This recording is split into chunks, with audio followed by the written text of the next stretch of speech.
नमस्कार, आवाम दूत के खास कार्यक्रम में मैं अभिषेक झा आपका स्वागत करता हूं। आज हम बात करने जा रहे हैं प्रदेश में कांग्रेस के अंदर मचे सियासी खींचतान की। चर्चाओं का बाजार गर्म है कि मुख्यमंत्री भूपेश बघेल को टीएस सिंहदेव के एक विभाग के इस्तीफे की जानकारी मिली है। हालांकि भूपेश बघेल अभी इस बात से इनकार कर रहे हैं। मसला जयवीरू की जोड़ी से जुड़ा हुआ है। ये कहानी 2018 के चुनाव से पहले बहुत दिलचस्प थी, जब जयवीरू की यह जोड़ी सड़क पर लगातार कांग्रेस के लिए मोर्चा लेकर खड़ी नजर आती थी। घोषणा पत्र की जिम्मेदारी टीएस सिंहदेव के पास थी, तो आंदोलन में प्रचारक के रूप में सबसे तेज मुखर चेहरा बनकर भूपेश बघेल उभरे थे। पूरे प्रदेश की पदयात्रा हो, लगातार लोगों से संपर्क साधना हो, तो ऐसा लगा जयवीरू की इस जोड़ी में कभी दरार नहीं आएगी। लेकिन सरकार में 2018 में कांग्रेस को वापस आने का मौका मिला। लगभग 15 सालों की बीजेपी की सरकार 15 सीटों पर सिमट गई और कांग्रेस जीत गई, वो भी प्रचंड बहुमत के साथ। चर्चाओं के बाजार में लगा कि टीएस सिंहदेव छत्तीसगढ़ के मुख्यमंत्री होंगे, लेकिन दावेदारों की और फौज बाहर निकल कर आई। चरणदास महंत भी दावेदारों की सूची में नजर आए, ताम्रध्वज साहू भी आए, लेकिन गद्दी आखिरकार किसी को मिली तो वह मिली भूपेश बघेल को। भूपेश बघेल किसान चेहरा बनकर उभरे। ये नारा दिया गया, छत्तीसगढ़ के चार चिनारी, नरवा गरवा घुरवा बाड़ी, गढ़ वो नवा छत्तीसगढ़। लेकिन गढ़ते गढ़ते कहीं ना कहीं जयवीरू की ये जोड़ी धीरे धीरे एक दूसरे से दूर होने लग गई। हालांकि लगातार ये कहा गया दोनों की ओर से कि हम आज भी वैसे ही हैं, लेकिन अलग अलग मंचों पर, अलग अलग कार्यक्रमों में, और धीरे धीरे कभी विधायकों का दिल्ली दौरा, कभी सियासी घमासान, कभी 2.5 साल की जद्दोजहद की बातें, इन तमाम चीज़ों ने कांग्रेस को अंदर से कहीं ना कहीं सोचने पर मजबूर कर दिया। कार्यकर्ता भी आपस में भिड़ने लगे। लेकिन इन सबसे इतर इस ताज़ा मसले पर चर्चा इसलिए ज़रूरी है कि इस बार भार साधक मंत्री के रूप में काम कर रहे टीएस सिंहदेव ने अपने पंचायत एवं ग्रामीण विकास विभाग से खुद को मंत्री पद से कार्य मुक्त करने को कहा कि विभाग उनसे वापस ले लिया जाए। बाकी विभाग को लगातार देखते रहेंगे। लेकिन सबको लेकर सियासी बवाल कांग्रेस के अंदर शुरू हो गया। विपक्ष को चुटकी लेने का मौका मिला और बीजेपी भी ने अपनी ओर से यह कहने में देरी नहीं की कि मुख्यमंत्री भूपेश बघेल को इस्तीफा दे देना चाहिए, क्योंकि उनके मंत्रियों का भरोसा उन पर कायम नहीं रहा है। विभाग लचर हो चुके हैं, नौकरशाहों के भरोसे चल रहे हैं और मंत्रियों की सुनी नहीं जा रही है। विपक्ष ने तो यह तक कहा कि जब किसी मंत्री की नहीं सुनी जा रही है तो टीएस सिंहदेव ने इस लेटर के जरिए ये दिखाने की कोशिश की है कि कहीं छत्तीसगढ़ महाराष्ट्र न बन जाए। इस पूरे मसले पर आपको विस्तार पूर्वक आज हम बताएंगे अपनी स्पेशल रिपोर्ट में कि आखिरकार पूरा मसला है क्या, चिट्ठी के अंदर छुपा क्या है, और नौकरशाही में चेहरे कैसे ऐसे हैं जो लगातार अब हावी होते जा रहे हैं। पूरे मसले पर सबसे पहले बात करते हैं, ये सियासी तूफान इस वक्त कहाँ जा रहा है। तो ये जो सियासी तूफान है, ये इस वक्त टीएस सिंहदेव सरगुजा के बंगले में है। विधायक दल की बैठक चल रही है, उसमें वो है नहीं। 20 तारीख से सत्र शुरू होने वाला है विधानसभा का। ऐसा माना जा रहा है कि इस सत्र में बहुत कुछ घमासान बदलेगा। दोनों ही पार्टियां एक दूसरे पर कोई भी मौका नहीं छोड़ेंगी जिससे वो 2023 की चुनावी तैयारियों को बल और ज्यादा दे सके। इस पूरे मसले की शुरुआत होती है टीएस सिंहदेव की उस चिट्ठी के साथ, जिस चिट्ठी में वो पंचायत एवं ग्रामीण विकास विभाग के कई कार्यों और कई योजनाओं का जिक्र करते हुए यह कहते हैं कि इन योजनाओं में उन्हें खुलकर काम करने नहीं दिया गया। चिट्ठी आती है, टीएस सिंहदेव सरगुजा के अपने बंगले चले जाते हैं। मुख्यमंत्री भूपेश बघेल से पूछा जाता है तो उनका बयान आता है कि उन्हें इस बारे में मीडिया से जानकारी मिली है। उन्होंने फोन लगाया था, लेकिन मंत्री जी से उनकी बात नहीं हो पाई। प्रदेश प्रभारी पीएल पुनिया भी इन दिनों छत्तीसगढ़ के दौरे पर है। मसला मोहन मरकाम से भी जुड़ा हुआ है। पिछले दिनों प्रदेश अध्यक्ष मोहन मरकाम और मुख्यमंत्री भूपेश बघेल के बीच भी कुछ हद तक कह सकते हैं टकराव की स्थिति बनी। चर्चाओं का बाजार गर्म हुआ। अब ऐसे में पीएल पुनिया पहुंचे कि पूरे प्रदेश में कांग्रेस में इस असंतोष की स्थिति को धीरे धीरे कम किया जा सके और कार्यकर्ताओं की नाराजगी को दूर किया जा सके। चलिए चिट्ठी को सुनवाते हैं। उससे पहले आपको विपक्ष के कुछ बयान सुनवाते हैं। विपक्ष में बैठे 15 सालों की सरकार के मुख्यमंत्री रहे डॉक्टर रमन सिंह, इस वक्त तो वैसे बीजेपी के पास 14 सीटें हैं, गंभीर आरोप लगा रहे हैं। उनका कहना है, मुख्यमंत्री के रूप में काम कर चुके रमन सिंह अच्छे से विभागों को जानते हैं, इसलिए वो कह रहे हैं कि सरकार के यहाँ तक लाने में टीएस सिंहदेव की भूमिका काफ़ी अहम थी। वो ऐसे मंत्री थे जो मुख्यमंत्री पद की दावेदारी कर रहे थे और ऐसे में अब उनके धैर्य की सीमा टूट गई है। वो प्रधानमंत्री आवास योजना का भी जिक्र करते हैं, कहते हैं कि खुद विभाग का मंत्री कह रहा है कि 8 लाख आवासों का निर्माण होना था, गरीबों का कल्याण होना था। 8 लाख की जगह 16 लाख मकानों का निर्माण होता अगर ये चरण दर चरण चलता, लेकिन ऐसा कुछ हुआ नहीं। उनका कहना है कि केंद्र के इस अच्छी योजना का उपयोग छत्तीसगढ़ में नहीं हुआ। हालांकि इसको लेकर मुख्यमंत्री भूपेश बघेल की अपनी राय है। उनका कहना है कि जीएसटी का पैसा केंद्र सरकार देती नहीं है और इस योजना के जरिए वो अपने आप को वोट बैंक के लिए इस योजना का प्रयोग करती है, जिसमें राज्य सरकार के अंश का भी उपयोग करती है। और जब राज्य सरकार की आर्थिक स्थिति ठीक ना हो तो प्रधानमंत्री की योजना के लिए अपने अंश का भुगतान कैसे कर सकती है। बहरहाल मकानों का मसला गरीबों के लिए बड़ा उलझा हुआ है। अब दूसरी ओर अगर बात की जाए, दूसरे मंत्री हैं बृजमोहन अग्रवाल, वो भी सीधे इस्तीफा मांग रहे हैं कि मुख्यमंत्री भूपेश बघेल को इस्तीफा दे देना चाहिए, क्योंकि उनके मंत्रियों ने उन तमाम आरोपों को सच साबित किया है इस चिट्ठी के जरिए, जो कथित चिट्ठी इन दिनों वायरल है मीडिया में। क्योंकि वो चिट्ठी जब मुख्यमंत्री आवास से अधिकृत रूप से जारी होगी कि हाँ ये चिट्ठी उन्हें प्राप्त हुई, तब उसे अधिकृत कहेंगे। अभी हम कथित चिट्ठी कहते हैं कि अनधिकृत चिट्ठी जो मीडिया में वायरल है। हम इस्तीफे के भी मसले को हम विभाग से जोड़कर देखते हैं और कहते हैं कि ये विभाग से टीएस सिंहदेव ने खुद को पृथक किया है, लेकिन इस्तीफे की चर्चा पुरजोर ढंग से इस्तीफे पर सवाल इसलिए कि टीएस लगातार स्वास्थ्य विभाग में भी कार्यशैली को लेकर सवाल उठाते रहे हैं।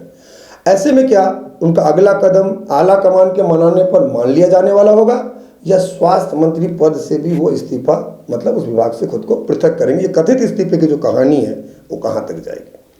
बहरहाल आपको मैं अब उस चिट्ठी की ओर ले चलता हूँ।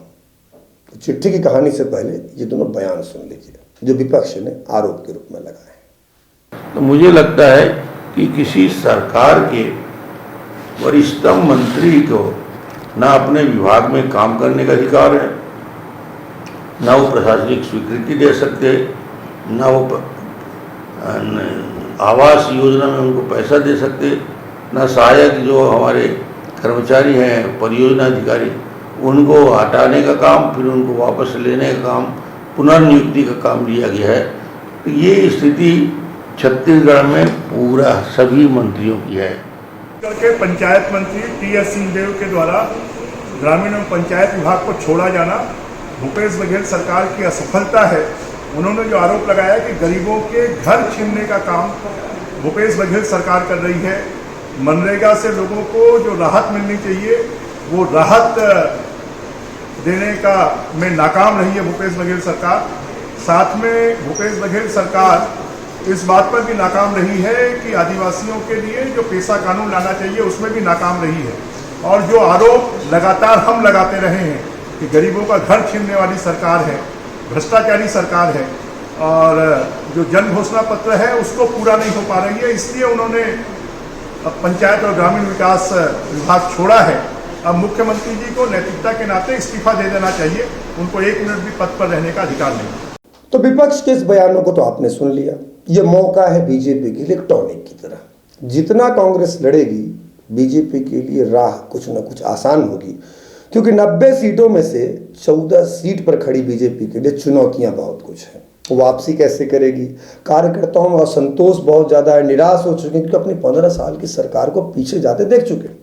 हालांकि विपक्ष के मंत्री का ये जो टॉनिक भरा लेटर जारी हुआ है, कथित लेटर, ये लेटर उनके अंदर कितनी ऊर्जा भरेगा ये देखना होगा। उनके कार्यकर्ताओं में कितना जोश के साथ बीजेपी मैदान में आती है, क्योंकि बीजेपी ने 2018 में वाकई इतना निराशाजनक प्रदर्शन किया था कि पूरे देश भर में इतनी निराश कभी बीजेपी नहीं हुई होगी। जहां 2019 में उसे प्रचंड बहुमत मिला केंद्र में, वहां छत्तीसगढ़ में इतना न्यूनतम सीटों का मिलना बीजेपी के लिए अच्छे संकेत पहले भी नहीं थे। और आज भी बीजेपी के अंदर जिस तरह की स्थितियां बन रही हैं, युवा चेहरे आगे आने को बेताब हैं, लेकिन पुराने चेहरे पद छोड़ने को, जगह छोड़ने को, रस्साकसी की कुर्सी बचाने के लिए कहीं जाने को तैयार नहीं। चलिए टीएस सिंहदेव के लेटर की ओर आते हैं। ये जो कथित लेटर जारी हुआ है, इस लेटर में सबसे पहले जिक्र आता है कि 3 वर्षों से वो पंचायत एवं ग्रामीण विकास विभाग की जिम्मेदारी निभा रहे थे, लेकिन उस भार साधक मंत्री के रूप में कार्य करते करते उनके साथ जो परिस्थितियां निर्मित हुई उससे वो अवगत कराने का जिक्र इस लेटर में कर रहे हैं, जो कथित लेटर जारी है। इसमें सबसे पहले जिक्र आता है प्रधानमंत्री आवास योजना का। ऐसा कहा गया कि प्रधानमंत्री आवास योजना से लोगों को लाभ होता, लेकिन प्रदेश में 8 लाख लोग अपने मकान बनाने से वंचित रह गए। इस योजना के तहत 10,000 करोड़ रुपए की राशि जो आती इन मकान बनाने के लिए वो अर्थव्यवस्था को आगे बढ़ाने में सहायक साबित होती। विपक्ष कह रही कि और मकान बनते। प्रधानमंत्री आवास योजना का जिक्र आप लगातार सुनते हैं, कई राज्यों में इस योजना का तो अच्छा खासा हल्ला बोले। हालांकि इस योजना को लोग इंदिरा आवास योजना की कॉपी भी कहते हैं कि इंदिरा आवास योजना को नाम बदलकर केंद्र की बीजेपी सरकार ने प्रधानमंत्री आवास योजना का एक नया राग बुलबुलाया, जिसके माध्यम से उन्हें लोगों के बीच अपनी पैठ बनाने का अच्छा मौका मिल सके। दूसरा जिक्र उन्होंने मुख्य सचिव मतलब नौकरशाह जो हैं वो किस तरीके से हावी हो गए हैं विभाग पर। मंत्री की जगह नौकरशाहों का जो काम है वो बोलेगा, इसको लेकर उनका दुख नजर आया है। और तीसरी बात इसमें उन्होंने कहा कि 500 करोड़ से ज़्यादा का जो काम होना था वो रुक गया। कई जो विधायक हैं, जनप्रतिनिधि हैं, उनके जो सुझाव लिए जाने थे उससे वंचित रह गया। और मुख्य सचिव की अध्यक्षता में जो कमेटी बनाई गई वो सुन ही नहीं रही थी, जबकि अंतिम निर्णय प्रोटोकॉल के माध्यम से भार साधक मंत्री की होनी चाहिए थी, उन्हें नज़रअंदाज किया गया। तीसरा उन्होंने इसके बाद पेशा कानून का जिक्र किया, इसको लेटर को और विस्तार से बताऊंगा। और उसके बाद जन घोषणा पत्र में जो दूसरी बातें हैं उनका भी जिक्र किया गया, इस पर कोई भी काम नहीं हुआ। महात्मा गांधी नरेगा योजना, कोरोना काल में इस योजना का काफ़ी जिक्र हुआ, लोगों को रोजगार मिला प्रदेश में। और रोजगार के बदले में चूंकि इसमें काम बहुत अच्छा लोगों ने किया तो उन्होंने कहा कि रोजगार सहायकों का वेतनमान बढ़ाया जाए। लेकिन इसके अंतर्गत उन्होंने एक नई कहानी का जिक्र किया कि रोजगार सहायकों के वेतनमान को बढ़ाने की प्रक्रिया में इसके अंतर्गत एक सहायक परियोजना अधिकारी की जो भूमिका थी, जो अलग अलग जिलों में काम कर रहे थे, उन्होंने एक नया ही गणित बना दिया। इस हड़ताल को उन्होंने बढ़ावा दे दिया। रोजगार सहायक मान गए थे हड़ताल वापस लेने को, लेकिन ये सहायक परियोजना अधिकारी थे ये मान नहीं रहे थे।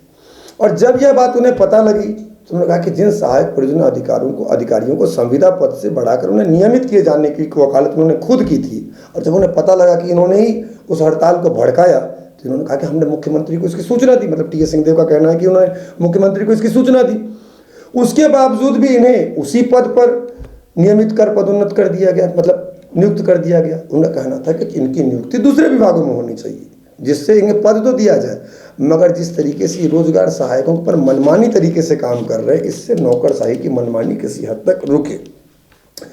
अब इन सब के बाद उन्होंने कहा कि जब उनका मत माना नहीं गया, जब उनकी सुनी नहीं जा रही है तो उन्हें क्यों ना इस्तीफा दे देना चाहिए। लेकिन बड़ा सवाल जो अंदर खाने में बहुत चल रहा है कि भाई जब इस्तीफा आप इतनी नहीं सुने जाने पर इन्हीं विभागों से दे रहे हैं तो स्वास्थ्य विभाग का जिक्र तो आप कोरोना काल से लगातार कर रहे हैं, जहां आपकी सुनी ही नहीं जा रही है।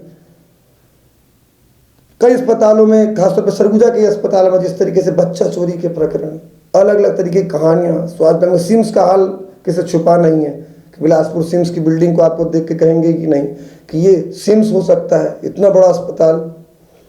चलिए वो सब जो कुछ भी है, अब इस्तीफे पर आगे क्या बढ़ता है वो देखना दिलचस्प होगा। लेकिन मैं आपको दिखवाना चाहता हूँ बयान, भूपेश बघेल का बयान। मीडिया की गलियों में ये लेटर वायरल की तरह फैलने लगा तो भूपेश बघेल बोले कि जानकारी उन्हें मीडिया से ही मिली। चलिए बयान सुनिए भूपेश बघेल जी क्या कहते हैं इस पूरे लेटर पर। देखिए, जो पत्र मीडिया के माध्यम से मुझे पता चला, जैसे आपको पता चला वैसे मुझे पता चला। पत्र आएगा, मैं विचार करूंगा उसमें, और वो यदि विचार नहीं हुआ तो मैं अपने जो उच्च पदस्थ जो पदाधिकारी हैं उसे अवगत कराऊंगा, मार्गदर्शन दूंगा। तो भूपेश बघेल के बयान को आपने सुना कि कथित लेटर के बारे में उनका कहना है कि इसकी जानकारी उन्हें मीडिया से ही हुई है, और उन्होंने इसके बदले बाकायदा टी.एस. सिंहदेव को फ़ोन भी लगाया, लेकिन टी.एस. सिंहदेव से उनकी बातचीत नहीं हो पाई। आने वाले समय में विधानसभा का सत्र होना है, उससे पहले विपक्ष मतलब बीजेपी लगातार हमलावर है। सोमवार को हालांकि टी.एस. सिंहदेव वोटिंग की प्रक्रिया में शामिल होंगे, राष्ट्रपति पद को लेकर जो चुनाव होना है। लेकिन इन सब से इतर टी.एस. सिंहदेव के इस लेटर को लेकर पी.एल. पुनिया का भी बयान आया। पी.एल. पुनिया ने क्या कहा, चलिए सुनाने से पहले आपको थोड़ा सा उसका तर्जुमा बता देते हैं। पी.एल. पुनिया का कहना है कि आला कमान को इसकी जानकारी दे दी गई है, केशव वेणुगोपाल ऊपर तक इसे पहुंचा देंगे। फिर सोनिया गांधी जो इस वक्त कार्यकारी अध्यक्ष की भूमिका निभा रही, उनका क्या मत होगा। राहुल गांधी अपने हिसाब से उनको लगातार राष्ट्रीय अध्यक्ष बनाए जाने की मांग कर, उनका क्या अभिमत होगा। और पूरा संगठन क्या इसे महाराष्ट्र क्यों ले जाए कि कह रही है विपक्ष, क्या है महाराष्ट्र में? उसे लगता नहीं, क्योंकि छत्तीसगढ़ में महाराष्ट्र बनाने के लिए आपको 49 विधायकों की जरूरत पड़ेगी। तो पहले सुनते हैं पीएल पुनिया ने क्या कहा। टी.एस. सिंहदेव जी ने पत्र लिखा है मुख्यमंत्री जी को, उनसे निवेदन किया है कि विभाग मुझसे ले लिए जाएं, तो वो मुख्यमंत्री जी निर्णय करेंगे कभी उस पर। उन्होंने जो भी बात कही है वो सबके सामने है, और बहुत सी अपना परसेप्शन के हिसाब से, अपने अनुमान के हिसाब से लोग बात कह देते हैं। जरूरी नहीं कि सभी बातें सही हों। तो पीएल पुनिया का बयान आपने सुना। बयानों की राजनीति कांग्रेस को कहां तक ले जाएगी ये देखना बहुत दिलचस्प होगा, लेकिन चूंकि सवाल उस कथित लेटर का है, जो लेटर टी.एस. सिंहदेव के माध्यम से कहा जा रहा है जारी किया गया है। आने वाले समय में इसकी पुष्टि भी होगी, लेकिन इस लेटर में जिन बिंदुओं का जिक्र किया गया है वो काफी गंभीर है। खासतौर पे आवास योजना के अलावा, प्रधानमंत्री आवास योजना के अलावा मनरेगा, और मनरेगा से भीतर पेशा। चलिए पेशा के बारे में क्या कहा गया है, चलिए उसे सुनते हैं। पेशा अधिनियम के बारे में इस लेटर में कहा गया है कि पेशा अधिनियम में आदिवासी भाई बहन जो हैं उनको आगे बढ़ाने, उनको कैसे उनकी स्थिति सुधरे, इसलिए पेशा कानून में कई सारे अमेंडमेंट किए जाने की जरूरत राज्य में थी। इस अमेंडमेंट को पूरा करने के लिए कांग्रेस ने अपने जन घोषणा पत्र में भी वादा किया था। वादे के मुताबिक कांग्रेस ने मेहनत भी किया। मेहनत करते हुए उसने 13 जून 2020 से प्रदेश के आदिवासी इलाकों में जाकर यह जानने की कोशिश शुरू की कि जो उनके स्थानीय प्रतिनिधि हैं वो कैसे सोचते हैं, और उसके बाद में 2 साल तक लगातार इस पर काम करने के बाद एक प्रारूप कैबिनेट में भेजा गया। लेकिन गंभीर सवाल टीएस के इस लेटर में यह है कि उनका कहना है कि जो प्रेसिका कैबिनेट में आई वो प्रेसिका ही बदल दी गई। ऐसा कैबिनेट के इतिहास में बहुत कम होता है, और इसको लेकर उन्होंने कहा कि नई परंपरा को जन्म दिया गया। तो एक गंभीर सवाल पेशा को लेकर है, क्योंकि हसदेव अरण्य क्षेत्र में जो आंदोलन हम देख रहे हैं हाथियों को लेकर, या बस्तर में जिस तरीके से सवाल उठता है, कल ही 15 तक आने वाले पिछले दिनों 15 तारीख को जिस तरीके से कोर्ट का एक फैसला आया, 100 से ज़्यादा आदिवासियों की कई सालों बाद रिहाई हुई, उन्हें निर्दोष माना गया, तो कहीं ना कहीं पेशा इनसे भी जुड़ता है। रही बात मनरेगा की, मनरेगा का जैसे मैंने आपको बताया कि मनरेगा ने कोरोना काल में रामबाण की तरह काम किया। ग्रामीण क्षेत्रों में आदिवासियों की मेहनत, किसानों की मेहनत रंग लाई। मनरेगा के अंतर्गत लोगों को भरपूर रोजगार मिला। तो मनरेगा में रोजगार की भूमिका दिलाने में जिन रोजगार सहायकों ने मेहनत की, उन रोजगार सहायकों के हड़ताल का जिक्र इस लेटर में है कि रोजगार सहायकों ने जब जबरदस्त मेहनत की और उन्होंने अपने पद के लिए थोड़ा सा ज़्यादा सरकार से मांगे, थोड़ा एडवांटेज दीजिए, महंगाई चल रहा है, कुछ धन दीजिए, तो उनकी हड़ताल रंग लाई। सरकार ने कहा ठीक है भाई, धन भी देते हैं। अचानक से सहायक परियोजना अधिकारियों की एंट्री का जिक्र टी.एस. सिंहदेव इस लेटर में करते हैं। उनका कहना है कि ये परियोजना अधिकारी इन रोजगार सहायकों को भड़का रहे थे। वो मान गए थे मगर ये भड़का रहे थे। यह बात उन्हें बाद में पता लगी, इसलिए उन्होंने जो इन सहायक परियोजना अधिकारियों के संविदा पद वालों को नियमित करते हुए आगे बढ़ाने की बात कही थी, इसका उन्होंने बाद में रोकने के लिए एक निर्देश मुख्यमंत्री सचिवालय से मांगा कि आप इसको ऐसा करिए। इनका कहना है कि इसकी अनदेखी हो गई। अब अनदेखी हो गई तो इन्हें उसी विभाग में मूल रूप से उस पद पर पदस्थ कर दिया गया। तो इनका कहना है कि यहाँ से भ्रष्टाचार की चीज़ें आगे बढ़ेंगी और भ्रष्टाचार की जो जड़ें हैं वो पंचायत में मजबूत होंगी, मतलब भ्रष्टाचार बढ़ जाएगा। अब जो तीसरी बात है, मतलब इसमें कहना है कि उनको 1250 करोड़ रुपए की जो भुगतान की प्रक्रिया थी वो प्रभावित हुई थी। और जो तीसरी बात है वो है किसी भी विभाग के अधीन योजनाओं के अंतर्गत जो कार्य की स्वीकृति अनुमोदन उस विभाग के भार साधक मंत्री करते हैं, उससे इन्हें कहीं ना कहीं दूर रखा गया और मुख्य सचिव की अध्यक्षता में सचिवों की एक समिति गठित की गई। ये कमेटी कार्यों की स्वीकृति का काम करती। अब लेकिन इसके लिए मंत्री का अनुमोदन उन्हें लेना चाहिए था, लेकिन हुआ क्या, इन्हें कहना है कि मंत्री का अनुमोदन उपरांत अंतिम निर्णय मुख्य सचिव की समिति द्वारा लिए जाने की प्रक्रिया बनाई गई, जो मंत्री के प्रोटोकॉल से बेहद ही विपरीत थी। मंत्री जी को भी नाराजगी लगेगी, भाई उनका प्रोटोकॉल टूटेगा। लेकिन सवाल ये है कि जय वीरू की जोड़ी का ये जो खींचतान, ये जो लेटर, 4 लेटर वायरल है, सामने विधानसभा सत्र है, पीछे महाराष्ट्र की कहानी है, इतनी सारी बयानों का दौर है, ये जय वीरू 2023 में एक हो पाएंगे?